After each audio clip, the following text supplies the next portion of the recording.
Hello everyone! Today we're going to talk about integrating educational technology into teaching. Chapter 2, Theory into Practice, Foundation for Effective Technology Integration. Chapter 2, Main Concept, Factors for Successful Technology Integration, Contrast between Objectivist and Constructivist Teaching Strategies, Directed Theories and Integration Models, Constructivist Theories and Integration Models, Directed and Constructivist Strategies and how the two work together, 3 phases of Technology Integration Planning, TIP Model, and Essential Conditions for Technology Integration.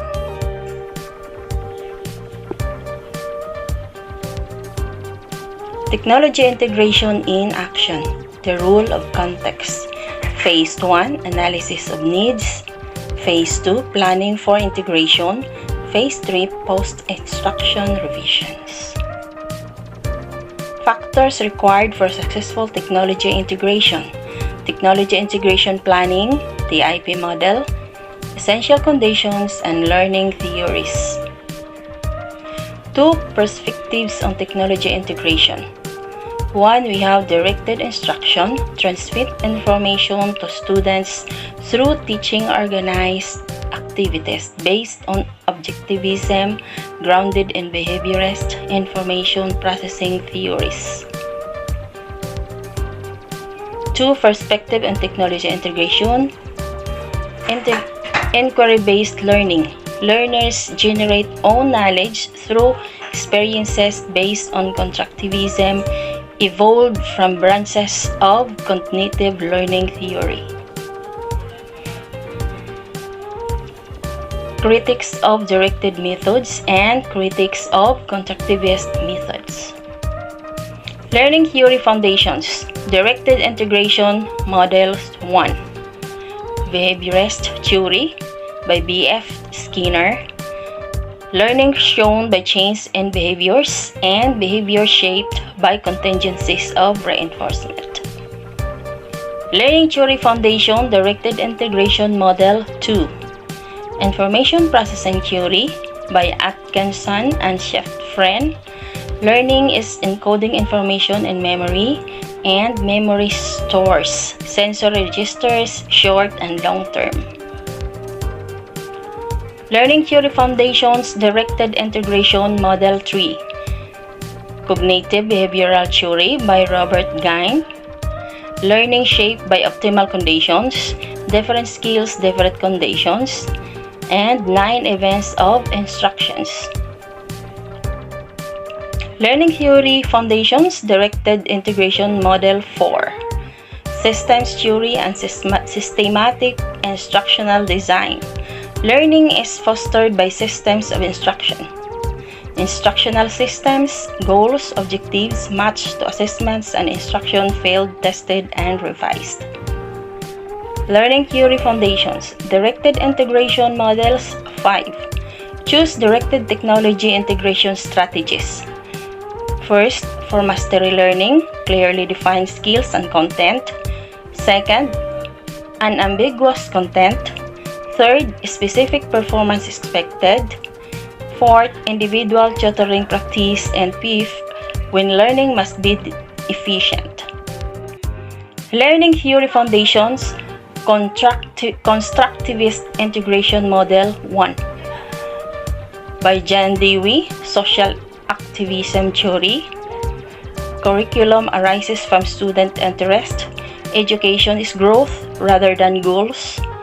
And learning should be hands-on and experience-based. Learning Theory Foundations, Constructivist Integration Model 2 by Albert Bandura, Social Cognitive Theory. Learning results from behaviors, environment, and personal factors. Students learn by own actions or models, and self-efficacy needed. Learning Theory Foundation, Constructivist Integration Model 3 by Vygotsky, Scaffolding Theory. Learning is cognitive development shaped by experience culture. Adults help children bridge zone of proximal development through scaffolding.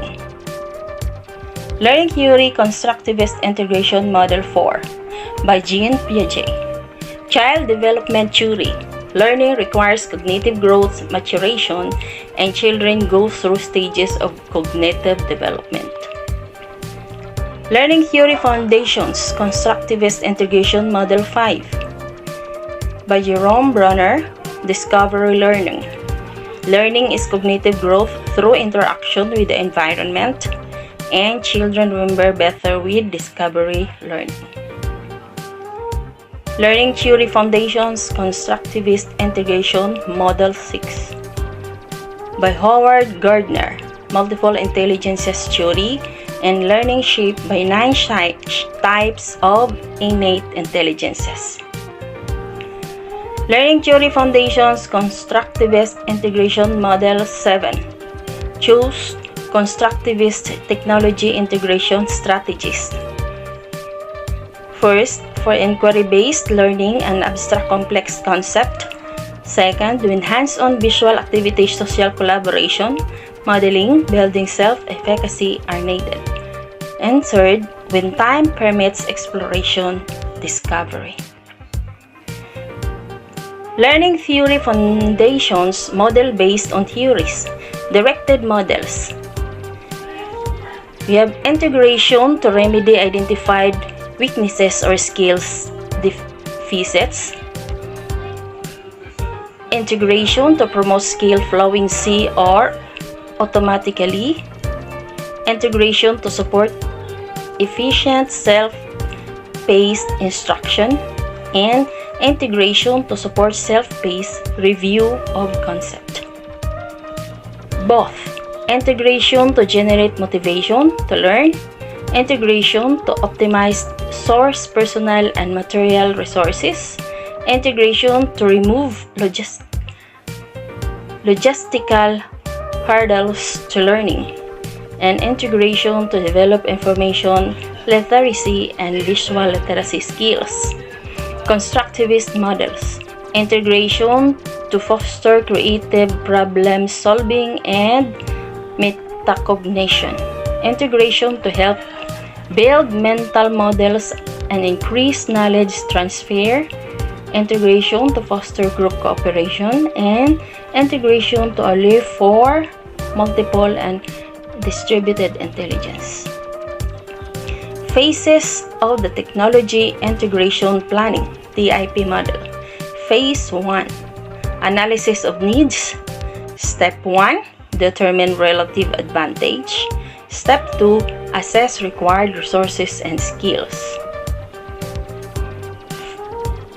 Phase 2. Designing integration framework. Step 3. Decide on objective assessments. Step 4. Design integration strategies. Step 5. Prepare instructional environment. Phase 3. Post-instruction analysis and revisions. Step 6. Analyze lesson result impact. Step 7. Make revisions based on results. Essential condition for technology integration overview. Technology integration. Standard and curriculum support.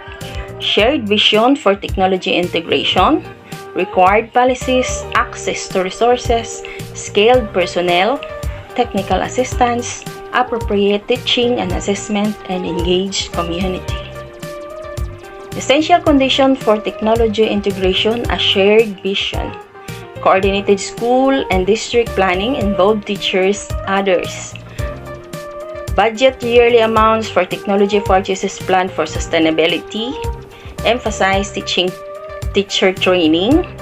Match technology to curriculum needs and keep current built-in flexibility. Essential condition for technology integration: standard supports. Curriculum must address and align with ISTE standards, 21st century student outcomes, and ICT framework. Essential conditions for technology integration: required policies.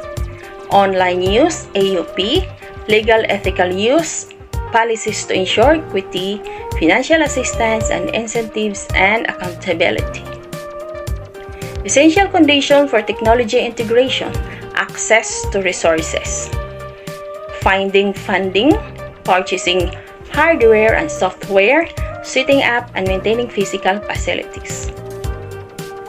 Essential condition for technology integration: skilled personnel, hands-on integration emphasis, training over time, modeling, mentoring and coaching, post-training access.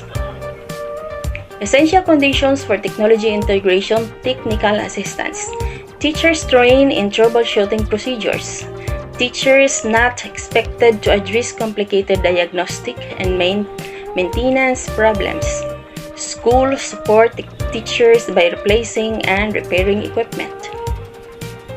Essential condition for technology integration: teaching assessment, substitution, no functional change from before technology. Augmentation: technology acts as direct tool substitute. Modification: technology allows for significant redesign.